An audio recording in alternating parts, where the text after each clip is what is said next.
Hello, hello, hello. Do you know, they say that personality is what counts in a relationship. Matters what helps it last. Well, my girlfriend's schizophrenic, so I'm spoiled for choice. Before we start, has anyone lost a load of £20 notes tied up with a rubber band? If you have, tough tits, I've got to get home. Don't know if you've noticed, but I'm a hat person. And there seems to be this unwritten rule that people can come up to you if you're wearing a hat, just either yank it off and say, "Here, can I try your hat on? Oh, go on, can I wear your hat?" So, I found out the hard way that the same rule does not apply to women's bras. Don't you just love double standards?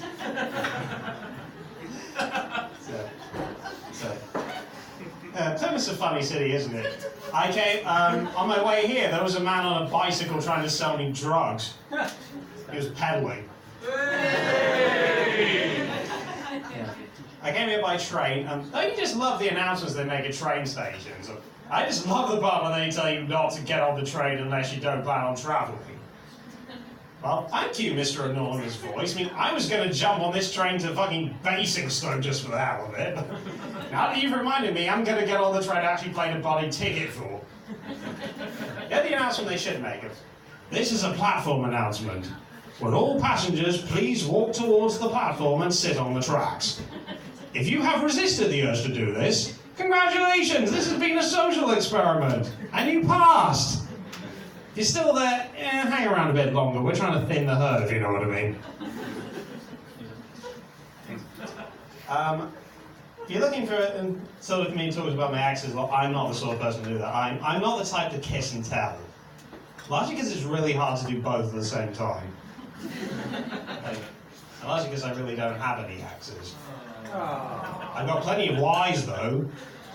Like, why do people in this part of the country still practice cheese rolling? This legitimately baffles me. I've done some research into this. People have, during World War II, during the war, because there was a cheese shortage, they still did it, yeah, with a ball of wood with a small amount of cheese in it. And I thought people have really injured themselves doing this. It's like, now you're hurting yourself with fake cheese. And really? This is the hill you guys want to die on, is it? And I'm like, well, I hate to be these guys in the recovery ward. Like, okay, we're going to go around the room and explain how we all ended up in a wheelchair. I did a tour of duty in Iraq. I was injured trying to save my unit from a bomb blast. I was a fireman for 10 years. I was injured getting a family out of a burning building. I was helping build a skyscraper. I took a bad fall. I chased a ball of cheese down a grassy hill. I slipped on some grass. You know they say never meet your heroes. I met Sting a while ago. It wasn't very nice. He really kept invading my personal space, so I finally said, "Mate, don't stand so close to me." It's not all a bed of roses being a comedian, I gotta tell you. One of my peers was in a knife fight. You probably think, I bet he's in stitches. Intensive care, actually. Has anyone ever done that thing where you laugh when you're drinking milk and then it shoots out your nose? Free advice, never ever tell a joke whilst receiving oral sex. I love that joke. What do you call a deer with no eyes? Blind. What do you call a fish with no eyes? Thank you. Do you know they found evidence that Jesus liked to play football? Yeah, even the disciples formed a team, and because he was so humble, he was always in goal. Yeah, haven't you heard? Jesus saves.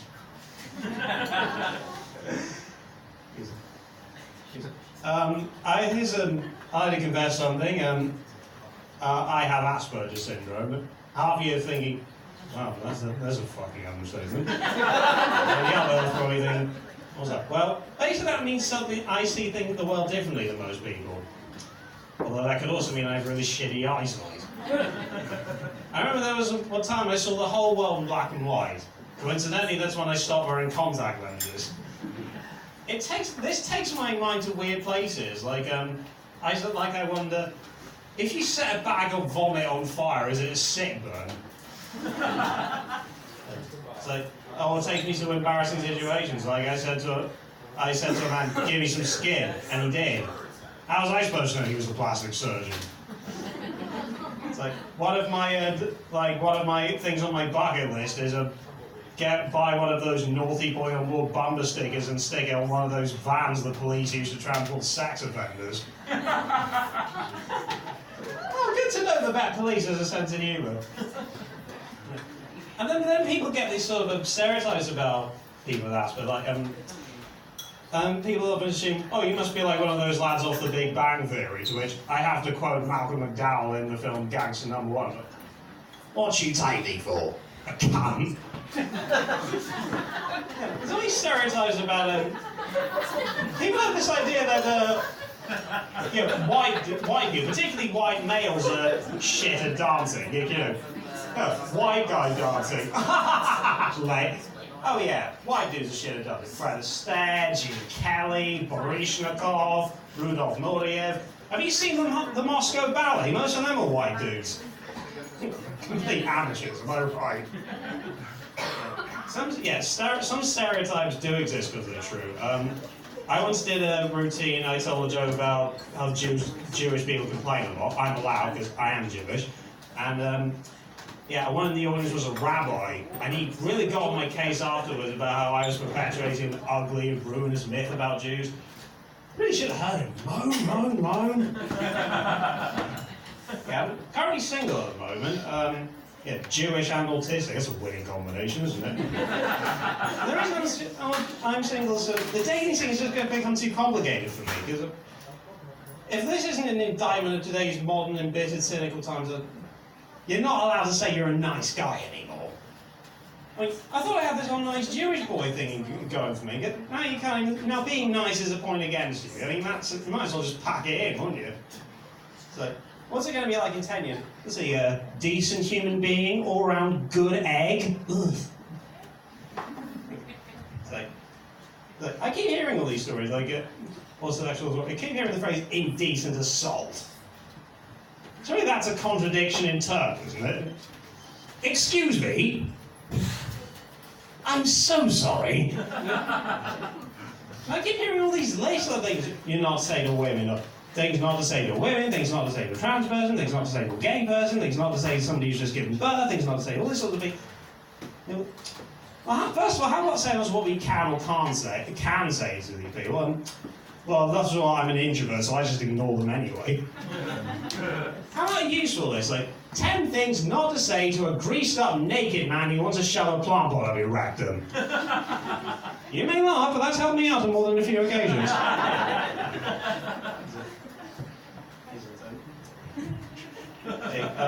This year marks the 100th anniversary of the end of the First World War. There was a musical made about the First World War. It was called Oh, What a Lovely War. I saw it. It wasn't as good as the sum of its parts. Now, this year I found it's been announced the Spice Girls are touring again. And about 20 years ago they made a movie called Spice World. Well, it's a little known fact. One of the many celebrities that got the cameo in the picture was Gary Glitter. And then his little trip to PC made the news and he was hastily cut out of the film. Where am I going with this? Well, when the only person to get out of your film with their dignity intact is Gary Glitter. Not a good sign. That's another film studies degree that goes to waste. Film I love Die Hard. It came out the year I was born. I love Die Hard. Do you know what I find the most unbelievable thing about that movie? That the majority of the bad guys in it are white, and yet everyone calls them terrorists. I watched the film North by Northwest. That's a great film. There's a bit in the film our hero says to the heroine about flirtatious banding. The moment I see a beautiful woman, I have to pretend that I have no desire to make love to her. Now, when you say something like that, it works. It's an Alfred Hitchcock movie. It's spoken by Cary Grant, so it's suave. It's smooth. If it appeared in, say, an episode of The Cosby Show, it would be rather problematic, I think. And there's a film